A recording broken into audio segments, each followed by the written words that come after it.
There's a place in your house where it's cool to chill, get some me time, or even cook a meal. It's your kitchen, mofo, ain't no time to slack. So just grab yourself a penny and let's work that ass. If you're scared of this place, ain't no need to bother. Just lay down your weapons and pick up another. Yeah, Dad, it was amazing. There was like monkeys and lions and tigers and... Dad, I'll call you back. I'm going to do a cooking video. Hi guys, how's it going? Welcome to Myvirginkitchen. First things first, apologies, that is actually a pretend phone. Yeah, it doesn't work. I wasn't on the phone to my dad. My dad never calls me. I'm only joking. You are looking amazing today. Welcome to Myvirginkitchen. Today we are going to be making chicken and mushroom risotto. I've never made chicken and mushroom risotto. In fact, I've never made risotto before, so we're going to do it. We're going to learn together, and hopefully you will pick it up and give it a go. I want to thank Martin Hart on Twitter. This is his Twitter thing. I'm not actually like touching it. It's not there. I'm going to edit that in. Yeah, he's like a cool, like cooking, loving guy. So if you like food, which hopefully you do if you're watching this, and you're not just watching it for my He-Man style haircut, yeah. That's cool. Just go check him out and don't stalk him, okay? Another bit of news to show you. I got on the paper, got like a double spread about our journey so far. So thank you all for your support. You probably can't see that too well. Can you see it? No, but you did that. You helped me. So yeah, thank you very much for that. It's it's all part of the fun. You know, we don't know where we're heading, but we're just gonna enjoy it. Yeah. Last but not least, I had a tweet about my videos from a man called Jamie Oliver, who actually inspired the journey. You probably heard of him, and it went something like this. This guy is funny, works really hard trying to get people to cook. Check him out, a proper guerrilla cooking show. Okay, so the feedback of that message was, that is awesome, and exactly how I felt too. Apart from one little thing, and some of you picked up on this too, the gorilla spelling. Gorilla, he spelled it like an animal, like banana kind of thing. I don't know if this is an animal-inspired show, I'm not kind of sure, but I think he meant gorilla, like rebel, you know, rah, I'm a rebel.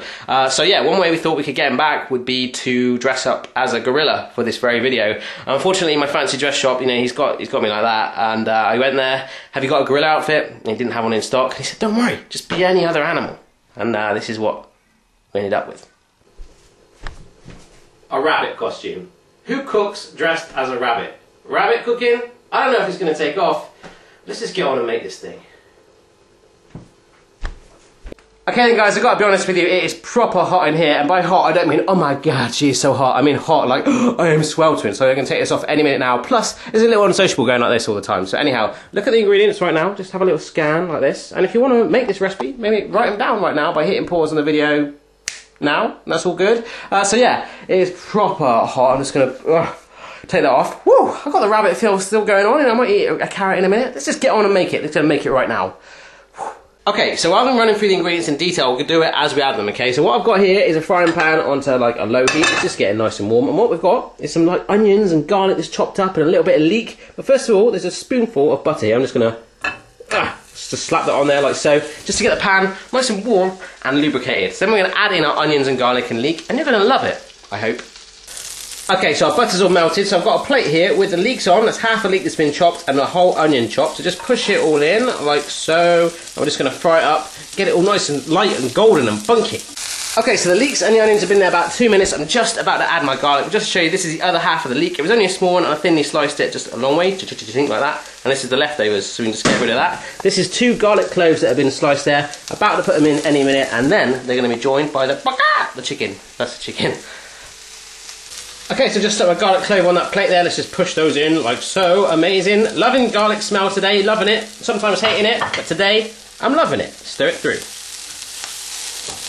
Right folks, it's only been another minute and I've formed a nice little hole there. And what I've got is my 2 chicken breasts. I've just cut them into chunks. You don't have to do that if you don't want. I just want to cook them a little faster. And what we're going to do is just get them all nice and cooked through. All nice and gorgeous chicken. You know, not too white and minging. No one likes a medium rare chicken, do they? Well, that's kind of weird. Okay guys, this is just a disclaimer. Listen to Mr. Rabbit. Do not cook your chicken medium rare. That was just a joke, okay? Just get it all nice and golden brown and then you're ready to move on. I love you lots. Okay folks, I got a little bit of a bored rabbit right there, so while it was cooking I sort of sat there watching it and I thought what I'll do is I'll get my knife and hack it up a little bit. So what I did, broke it down into funky little chicken cubes there like that. Now if you want, once you've cooked all those bits, you can take them off your frying pan and put it into a bigger saucepan if you're feeling comfortable. If I'm being lazy, I'm going to put it all in a saucepan, and what you need next is some wine, okay? So you want to, first of all, if you're over the legal limit, make sure it is wine.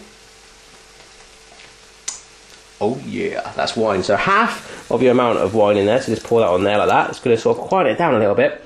Bring it to a simmer. All the alcohol content is going to burn off, unfortunately. But the flavour is going to be superb in it, and you're going to love it, you're going to dance around and you're going to be like, wow!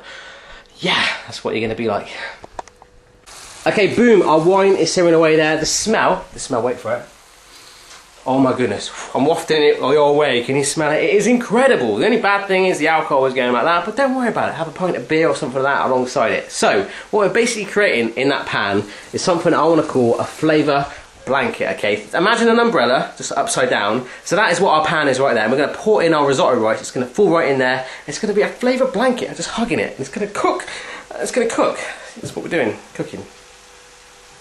Okay folks, our flavour blanket is ready. Here is our risotto rice. Let's just pour it in like so. It's quite a creamy rice. I'm quite excited by this. Yeah, that's kind of sad, I know, but let's just go for it. Stir it through, get it all coated in those juices, and this is where the magic's starting to happen, baby. Okay, just to show you, after 2 minutes of stirring it through, it just kind of hugged together a little bit like that. It's all good, that's what you're wanting. I'm going to show you a little bit about the mushrooms now. Okay, wow, it is getting hot in here, but we're just going to plough through it, rabbit style. And all that. Basically, we're using 2 types of mushrooms today. One is the chestnut mushroom. It's got kind of brown, nutty taste to it, and it does look like something from Lord of the Rings or Robin Hood. Yeah, I gotta admit, it's kind of, you're walking along the forest and you might see that and you're like, yeah, anyhow. Porcini is the other thing. It's kind of like a bit more hardcore, a bit more of a gangster kind of mushroom. You get it in hard packs like that, although it's not a snack. You can't just go straight out the pack. It smells incredible too. So what I did with that, I got myself a bowl of warm water and dumped my porcini in there, and it just sort of swam around in it, and that makes it go all soggy.